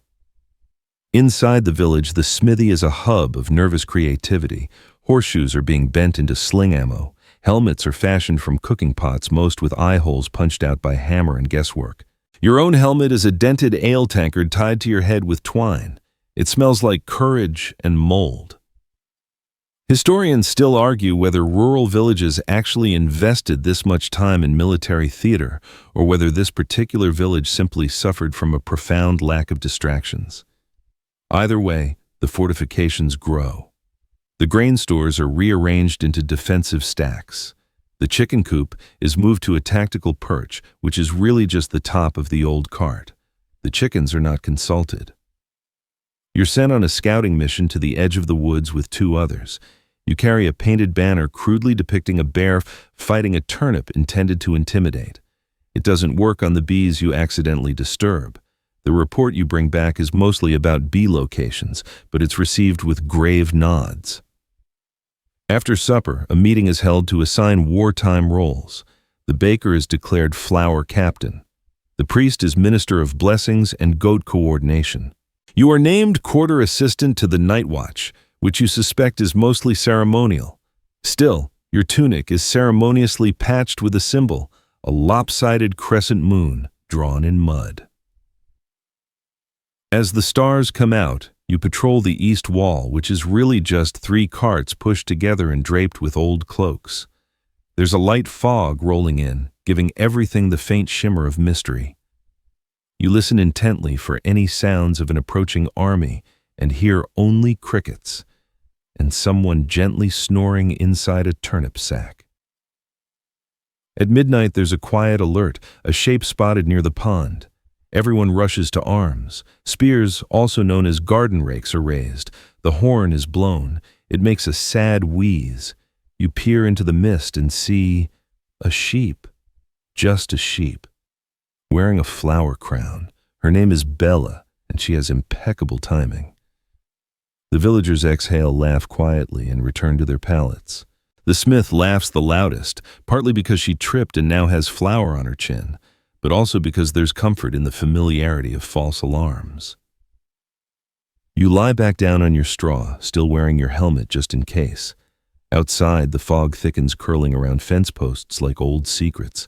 The bells on the spoon wall chime softly. The next morning brings a new challenge: decoys. Using old tunics, hay, and bags of lentils, you and 3 others are tasked with crafting fake villagers. One of them is too convincing and is accidentally served breakfast. You gently remove the bread crust from its hay-filled lap and quietly give it your own crust instead, a gesture of solidarity. Later, during role-play drills, you're asked to fake your own capture. You lie on the ground while others practice mock rescues. One of them pulls your arm too hard and apologizes by giving you a small decorative onion. You accept it. Lunch is dry and brown and shaped like something it probably isn't. But you eat anyway, warmed by the knowledge that today you are not the worst in the formation. That honor belongs to Luca, who accidentally tripped over his own battle sandals and headbutted the training pole. He's fine, his pride less so. The village continues to hum with effort. Children collect stones for slings. Elders discuss whether it's better to drop oil or soup on intruders. The consensus leans toward soup. It's hotter and leaves a lasting impression. A test is performed with a ladle of lentil broth and a scarecrow. The scarecrow does not survive. You're later assigned to construct a lookout post from a barrel and 3 stools. It collapses immediately. Undeterred, you rebuild it using 6 stools and a length of rope. It collapses again, but this time with dignity. By sunset, your muscles ache. Your hands are splintered and your ale tankard helmet has begun to chafe. Still, you look around and see a village that's ready not in any professional way, but with a kind of muddled courage that smells like firewood and overly determined stew. No enemy has come. But if they do, the soup will be ready. You awaken to the sound of ceremonial humming. It's the baker again, singing what he claims is an ancient war chant, but suspiciously resembles a lullaby about kneading dough. He's pacing around the village square with a ladle scepter, declaring today Inspection Day. Everyone groans quietly. Inspection day means checklists, and David's checklists are written in something between Georgian and abstract goat scratch. Your first tasks stand at attention beside the gate, which is in fact still just 2 carts and an alarming number of spoons, and look imposing. You try squinting, then frowning, then both. A child passing by gives you a walnut and says, "Better." You're not sure if it's encouragement or payment. Today's inspection focuses on readiness. The elders walk slowly along the perimeter, nodding at stacks of firewood touching fences and occasionally sniffing things. Levon tastes a patch of moss and proclaims it border-worthy. No one questions him. He brought back 2 ducks last harvest with nothing but a stick and a stern whisper. Historians still argue whether such mock readiness rituals actually served practical defense functions, or if they were more often elaborate performances designed to unite communities and justify an excess of soup. Either way, your village takes the process very seriously. A bucket of mud is evaluated for ambush viscosity. The spoon chime wall is tuned using a series of controlled sneezes. Your own quarters, shared with 2 other watch trainees and an aggressively large goat named Marina, undergo surprise inspection. The goat passes. You do not. Your bedroll is deemed too horizontal, and you are issued a firm frown. You apologize with a bow and a handful of dry beans as tradition dictates. Mid-morning drills are led by the priest, who insists on beginning with a benediction involving 3 beeswax candles, a small drum, and a dance he claims is sacred. You participate half-heartedly, accidentally knocking over the candle stand and setting fire to a ceremonial napkin. The fire is extinguished using goat milk and urgency. Following that, there is a group exercise in unit cohesion. This mostly involves shouting the word "form" and running in different directions. Eventually, someone suggests linking arms. The resulting pile-up earns polite applause from 2 grandmothers watching from a nearby hay cart. After lunch, a thick stew featuring something you suspect once climbed, you are assigned lookout duty on the new tower. Tower is a generous term. It's 3 barrels, a door frame, and a very optimistic ladder. From the top, the village looks like a child's drawing come to life. Uneven rooftops, crooked chimneys, and smoke curling lazily into the sky. You see no threat, just clouds shaped like loaves of bread. But the drills continue. That afternoon, you're given a ceremonial horn, a goat horn filled with dry beans and told to signal an incoming threat.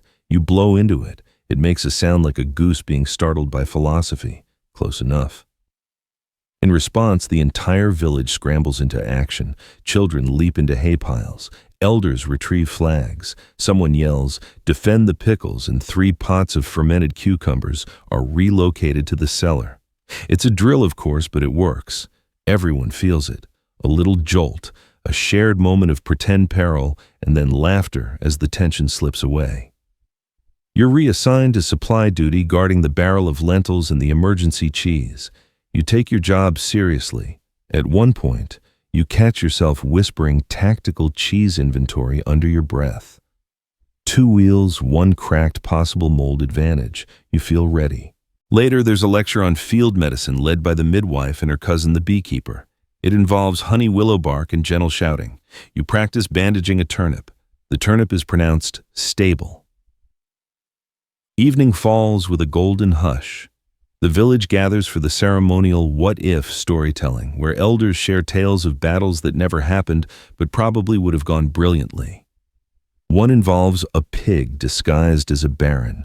Another tells of the time the East Wall repelled a ghost army using only sarcasm and smoked trout. Then comes the night watch ceremony.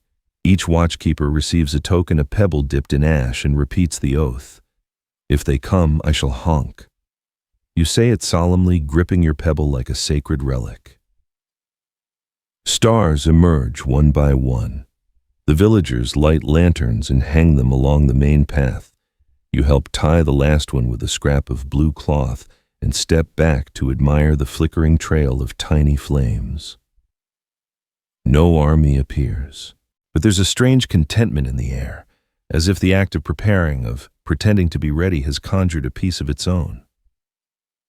You fall asleep beside your watchpost wrapped in a wool cloak that smells faintly of onions and heroism. Somewhere nearby, a goat burps.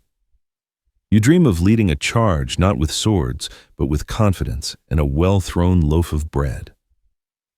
By now you move through the village like a well-oiled cartwheel, still squeaky but strangely efficient. You've stopped asking why you're polishing a ceremonial ladle for the third time this week. You just do it humming softly as the wind shifts through the thatch roofs and bells chime from the spoon wall. You've memorized everyone's wartime roles.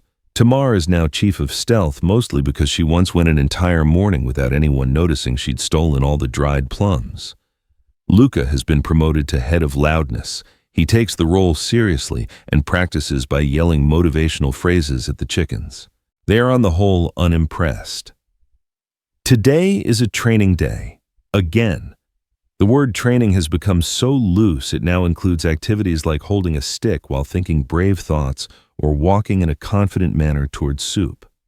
Your assignments simulate an ambush using only cloaks, a wheelbarrow, and some wet hay. You spend the better part of an hour trying to fit yourself and the hay into the wheelbarrow. The result is not stealthy, but it does confuse the goat, so you count it as a win. Midway through the morning, the elder declares it is time to test the contingency protocols. This mostly involves hiding all the pickled vegetables and shouting code words like marzipan and the moon has teeth. You duck behind the woodpile with 3 others clutching a clay pot and trying not to sneeze. It is somehow both exhilarating and profoundly silly. Historians still debate whether these drills had any long-term strategic benefit. Some argue that the sense of purpose alone was worth it. Others note that the drills mostly resulted in stubbed toes and one unfortunate incident with a collapsing stool and a particularly defensive duck. Either way, your village presses on. Later, the blacksmith unveils a new invention: the defensive rack. It's a drying rack slightly sharpened. She demonstrates its tactical potential by pointing at it while raising one eyebrow. Everyone claps. You suspect the applause is mostly for the eyebrow. Your daily duties now include threat assessment, which involves wandering the perimeter noting things like that. Log looks suspicious, or clouds shaped like wolves today. You write your reports on bark with charcoal and leave them under the offering rock. No one reads them, but the goats enjoy chewing them, so the cycle continues. That evening, the village holds a mock negotiation with enemy envoys, played by the smallest children in the village, wearing onion sack cloaks and demanding bread. The negotiations end peacefully after the exchange of one crusty heel and a dried fig. Success. You're feeling confident, maybe too confident. So when the elder suggests a surprise siege test, you nod earnestly. 10 minutes later, you're locked inside the granary with 6 others tasked with surviving for an hour using only what's inside. The supplies include 1 pickle, small cup of millet, and a deeply confusing mural someone painted of a horse with wings. You use the hour to hold a war council and nominate yourself chief of moral support. You are unanimously approved. Your speech about resilience lentils and the spirit of the threshing floor brings several nods and 1 spontaneous nap. Eventually, the doors open. You emerge triumphant, holding the empty pickle jar like a trophy. No one cheers, but someone offers you a turnip, which feels similar. The next day, the priest blesses the entire village with beeswax smoke and a song that rhymes valor with cellar. Everyone stands still, eyes closed, until a chicken jumps on someone's head and the spell is broken. You all laugh. It feels like a release valve turning gently.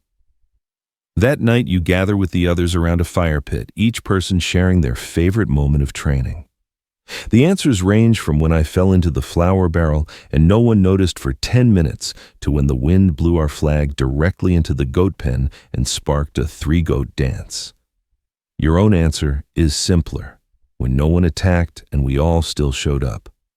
As the fire dies low, the elder declares that in his view, the village is now unquestionably prepared for conflict, or at least a strong argument. It's the highest praise anyone's received in weeks. You smile, curl up in your cloak, and let the smoke and the stars blur together. The bells rustle, the turnips rest, the world for now is safe.